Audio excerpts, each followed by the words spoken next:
Hello students, welcome back to our YouTube channel Krishi. हमने important book की जो review की सीरीज़ स्टार्ट की है, उसी सीरीज़ को हम आगे बढ़ाते हुए इस वीडियो में देखने वाले हैं एक बहुत ही इंपॉर्टेंट बुक के बारे में, जो है आपकी साइटोजेनेटिक्स बाय पीके गुप्ता सर। इसमें मॉलिक्यूलर एस्पेक्ट भी कवर किए गए हैं इस न्यू एडिशन में। तो ये हमारा सेकंड एडिशन है इस पर्टिकुलर बुक का। तो इसमें अगर हम यहाँ पे देखें तो जब आप देखेंगे तो इसको पूरी बुक को दो पार्ट में क्लासिफ डिवाइड किया गया है। पहला है आपका क्लासिकल साइटोजेनेटिक्स और सेकंड जो पार्ट है उसमें हमारा मॉलिक्यूलर साइटोजेनेटिक्स दिया गया है। तो इसमें अगर हम यहाँ पे देखें, देखो ये क्वेश्चन यहाँ पे दिया गया है बी क्रोमोसोम के बारे में, मैंने जैसे यहाँ पे लिखा हुआ है। तो ये क्वेश्चन डायरेक्ट पूछा गया है 2022 के एसआरएफ में। नॉन मेंडेलियन इनहेरिटेंस जो आपका बी क्रोमोसोम है वो फॉलो करता है, जबकि एसर्शन रीजन में दिया गया था कि जो बी क्रोमोसोम होता है वो मेंडेलियन इनहेरिटेंस शो करता है। तो इस बुक में से कई क्वेश्चन ऐसे होते हैं जो डायरेक्टली आपसे पूछ लिए जाते हैं। अब इसकी फर्स्ट यूनिट है आपकी यहाँ पे साइटोजेनेटिक्स। इस यूनिट में ओवरव्यू दिया गया है किस तरीके से साइटोजेनेटिक्स की हिस्ट्री है, क्रोमोसोम बेंडिंग टेक्निक्स हैं आपकी, इन सीटू हाइब्रिडाइजेशन है आपका, इस तरीके से हम जो डिफरेंट मैप्स होते हैं उसके बीच में क्या रिलेशनशिप होता है। इसके बाद जो अलग अलग टेक्निक्स हैं उनके बारे में यहाँ पे बेसिक्स बताया गया है। फिर देन यहाँ पे आते हैं आपके डुप्लीकेशन, डिफिशियंसीज, इन्वर्जन के बारे में बताया गया है। Interchange, haploidy in higher plants के बारे में बताया गया है। Aneuploidy, autopolyploidy, allopolyploidy and genome analysis के बारे में दिया गया है यहाँ पे। Then triploidy for seedless fruit दिया गया है यहाँ पे। ट्राइसोमिक्स एंड टेट्रासोमिक्स जो आपकी हाइपरप्लॉइडी में आती हैं। देन हाइपोप्लॉइडी में जो आपकी मोनोसोमिक्स एंड मेलिसोमिक्स आती हैं। इन सभी को अगर आप अच्छे से कवर कर लेते हैं तो आपके जो मेन इंपॉर्टेंट क्वेश्चंस हैं जो एसआरएफ में जनरली पूछे जाते हैं वो इजीली यहाँ से आपके कवर हो जाते हैं। Then alien gene transfer through chromosome manipulations कर सकते हैं आप यहाँ पे। इसमें जो रॉबर्टसनियन ट्रांसलोकेशन वगैरह है इनको काफ़ी अच्छे से दिया है विद एग्जांपल के साथ साथ। तो इसके जो एग्जांपल हैं वो कई बार डायरेक्ट लाइन टू लाइन पूछ लिए जाते हैं, तो मैं वो क्वेश्चंस भी आपको बताऊंगा कि कौन कौन से क्वेश्चंस यहाँ से डायरेक्टली देखने को मिलते हैं आपको।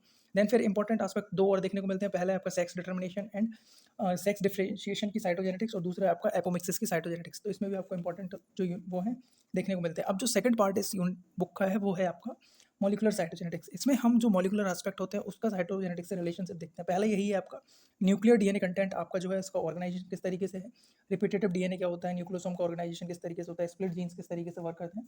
तो ये सारा का सारा यहाँ पे दिया है with relation to the cytogenetics. Then फिर आता है आपका डीएनए बेस्ड मॉलिक्यूलर मार्कर्स। तो ये बहुत इंपॉर्टेंट है। इसमें first generation, second, third, fourth and fifth generation तक के मार्कर्स जो है आपके सीएनवीज हुआ, कॉपी नंबर वेरिएशन हुआ, या प्रेजेंस सब्सटेंस जो मार्कर्स हैं उन सब के बारे में भी इसमें बताया गया है।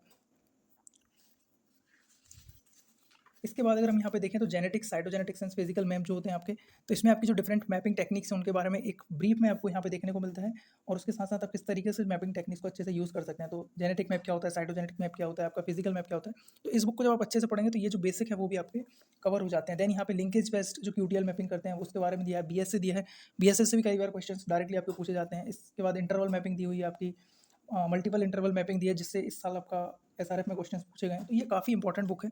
देन लिंकेज डिसिक्लियरम दिया है जिससे कि हर साल 2 से 3 क्वेश्चन एसआरएफ में आपके कंपलसरी पूछे जाते हैं। लिंकेज डिसिक्लियरम एंड एसोसिएशन मैपिंग, इसमें दिया है कि किस तरीके से आप आर स्क्वायर की वैल्यू कैलकुलेट करते हैं, डी की वैल्यू आप यहाँ पे कैलकुलेट करते हैं, क्या क्या फैक्टर्स हैं जो लिंकेज डिसिक्लियरम को बढ़ाते हैं और कौन कौन से फैक्टर्स हैं जो इसको कम करने का काम करते हैं। देन इसके बाद दिया है high resolution mapping for mapping and map based cloning दी है। क्यूटीएलसी डीएनए सीक्वेंसिंग टेक्निक्स दी हैं। इसमें बेसिकली जो मैक्सम एंड गिलबर्ट सीक्वेंसिंग है, सेंगर सीक्वेंसिंग जो फर्स्ट जनरेशन है, फिर सेकंड जनरेशन सीक्वेंसिंग है जिसमें बेसिकली आपका नेक्स्ट जनरेशन सीक्वेंसिंग हम बोलते हैं, फिर थर्ड जनरेशन सीक्वेंसिंग है जिसमें लॉन्ग रीड सीक्वेंसिंग के नाम से हम यहाँ पे जानते हैं। तो ये इसके बारे में यहाँ पे बताया गया है। देन होल जीनोम सीक्वेंसिंग दिया गया है आपका, स्ट्रक्चरल वेरिएशन दिया है, और यहाँ पे पेलियो पॉलीप्लॉइडी हुई आपकी, साइटोजीनोमिक्स हुई आपकी। तो इन सब के बारे में भी इस पर्टिकुलर बुक में आपको देखने को मिलता है। तो मैं अगर इसमें से इंपॉर्टेंट यूनिट बताऊँ आपके लिए कौन कौन सी आपको एसआरएफ में कंपलसरी तौर पे पढ़नी है और उनको अच्छे से कवर करना है। पहला साइटोजेनेटिक्स जो है इस पर्टिकुलर यूनिट को आपको काफ़ी अच्छे से कवर करना है। इसमें से अगर आप देखें तो पहला जो पेजेस हैं इसमें बस इतना ही जो इंपॉर्टेंट पोर्शन है ये आपको इंपॉर्टेंट है। दूसरे में बस ज़्यादा इंपॉर्टेंट पोर्शन नहीं है, बस जो हैप्लोपेपर्स वगैरह इनमें क्रोमोसोम्स होते हैं ये है, तो इसको आप एक बार देख लेंगे। देन ये थर्ड पेज है आपका, इससे कई बार डायरेक्टली क्वेश्चंस पूछे जाते हैं, तो लाइन टू लाइन यहाँ से आपको देखना है। देन यहाँ पे बताया गया कि बेसिक किस तरीके से आपको यहाँ पे देखना है। देन यहाँ पे भी बेसिक है, और जो डिफरेंट बेंडिंग पैटर्न्स वगैरह होते हैं उनके बारे में दिया गया है। एंड इन सीटू हाइब्रिडाइजेशन दिया गया, किस तरीके से इन सीटू हाइब्रिडाइजेशन हम करते हैं। इन सीटू हाइब्रिडाइजेशन में एक इंपॉर्टेंट आपको यहाँ पे देखने को मिलता है कि जो वीट है आपकी, उसमें जब हम इन सीटू हाइब्रिडाइजेशन करते हैं तो उसके रिजल्ट में बेसिकली जो भी आपके हाईली रिपीटेटिव डीएनए होते हैं बेसिकली जीसी रिच होते हैं, और वो सारे के सारे आपके लोकेटेड होते हैं बी जीनोम का जो क्रोमोसोम होता है 4A एंड 7A क्रोमोसोम पे। बी जीनोम के chromosome and 4A and 7A जो क्रोमोसोम्स होते हैं उसमें ये प्रेजेंट होते हैं, बट जो डी जीनोम है इसमें ये एब्सेंट होता है। तो ये एग्जांपल आपको अच्छे से याद रखना है, इसमें क्लियरली मेंशन किया गया है आपका यहाँ पे। Then fluorescence in situ hybridization यहाँ पे दिया गया है। फिश, अगर हम यहाँ पे मल्टी कलर यूज़ कर रहे हैं फिश में तो उसको हम बोलते हैं एम फिश, तो इससे भी क्वेश्चन आपके पूछे जा सकते हैं। देन फ्लो क्रोमेटोग्राफी क्या होती है, फ्लो सॉर्टिंग क्या होती है, तो ये कुछ बेसिक पोर्शन यहाँ पे आपको देखने को मिलता है। बी क्रोमोसोम के बारे में बहुत अच्छे से पढ़ना है क्योंकि यहाँ से कई बार क्वेश्चन पूछा जाता है। और यहाँ पे भी आप देखें लैम्प्रेस क्रोमोसोम्स या फिर आपका सलाइवरी ग्लैंड क्रोमोसोम्स जो है वो दिए गए हैं यहाँ पे। तो ये पहला यूनिट आपकी इस तरीके से ये कंप्लीट हो जाती है। सेकंड यूनिट में आता है आपका डुप्लीकेशंस एंड डिफिशियंसीज, तो ये भी आपको देखने को मिलता है किस तरीके से।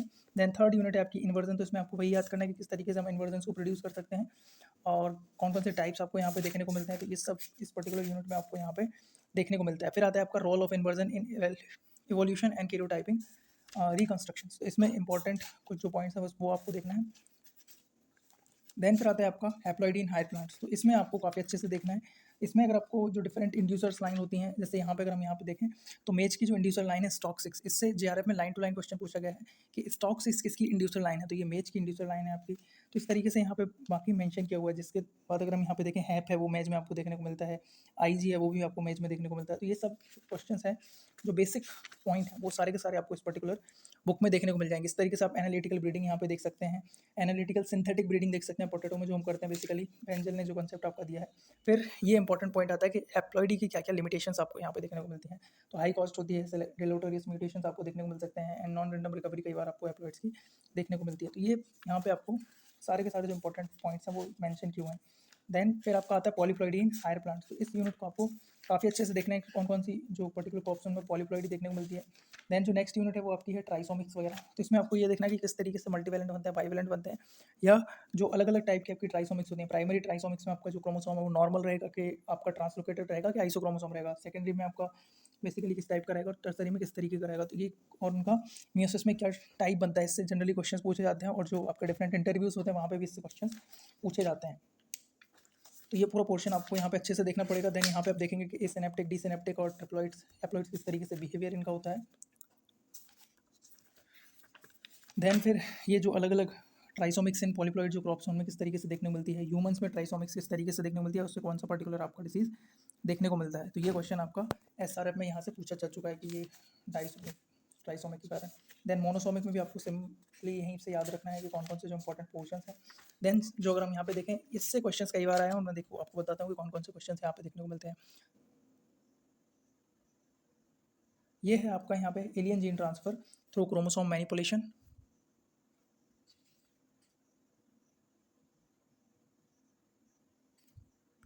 तो इसमें अगर हम यहाँ पे देखें तो alien gene transfer through chromosome manipulation, तो सबसे पहले आपको यही देखना है कि किस तरीके से जो अलग अलग जीनोम है उनके पेरेंट क्या क्या है। जैसे टेट्रिकल हम देखें तो प्राइमरी टेट्रिकल किस तरीके से होती है, जैसे हमने टेट्रिकल टेट्राप्लॉइड टेट्रिकल बनाया, फिर हेक्साप्लॉइड टेट्रिकल बनाया और फिर यहाँ पे ऑक्टाप्लॉइड बनाया और यहाँ पे हमने 10x टेट्रिकल भी बनाया। लेकिन जो नॉर्मली अगर हम देखें तो 6x वाला वाइडली यूज़ होता है और जो आपका 8x वाला है ओनली वो चाइना में यूटिलाइज होता है। तो जो कुछ डायरेक्ट पॉइंट होते हैं वो भी आपको यहाँ से देखने को मिल जाते हैं, क्योंकि इंटरव्यू में कई बार आपको इसी तरीके के क्वेश्चन देखने को मिलते हैं। इसमें अगर हम देखें तो सेकेंडरी टेट्रिकल्स क्या होता है, आपका प्राइमरी टेट्रिकल्स क्या होता है, तो ये सब बेसिक जो इंपॉर्टेंट पॉइंट्स होते हैं वो यहाँ पे दिए गए हैं।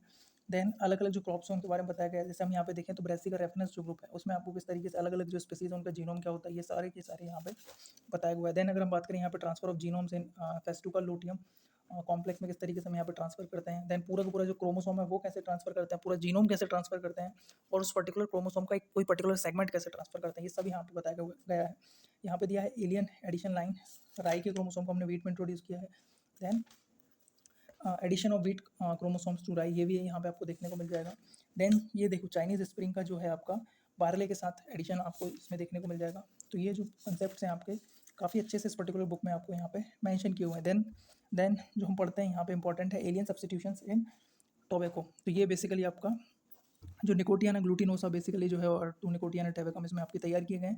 और यहाँ पे जो ट्रेट हमने ट्रांसफर किया है वो बेसिकली कौन सा था, मोज़ेक रेजिस्टेंट यहाँ पे ट्रांसफ़र आपको देखने को मिलता है। और जो वैरायटी आपके यहाँ पे है वो सैमसन की जो नाम की वैरायटी है ये यहाँ पे डेवलप्ड हुई है। इसी तरीके से बाकी आप अलग अलग यहाँ पे इंपॉर्टेंस देख सकते हैं।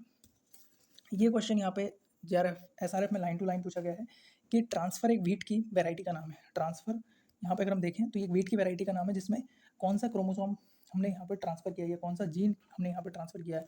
तो उसमें बोला था कि LR हमने 24 ट्रांसफ़र किया है, लेकिन अगर आप यहाँ पे देखेंगे तो साफ साफ मेंशन किया गया है यहाँ पे कि LR9 जीन को हमने एचेलियोपस अम्बिलिकुलाटा से ट्रांसफ़र किया था। तो जो आपकी लाइन डेवलप हुई थी उसका नाम है आपका यहाँ पे ट्रांसफर नाम। तो ये देखिए लाइन टू लाइन क्वेश्चन इस पर्टिकुलर बुक से आते हैं और स्टूडेंट ये सोचते हैं कि ये इतनी इंपॉर्टेंट बुक नहीं है।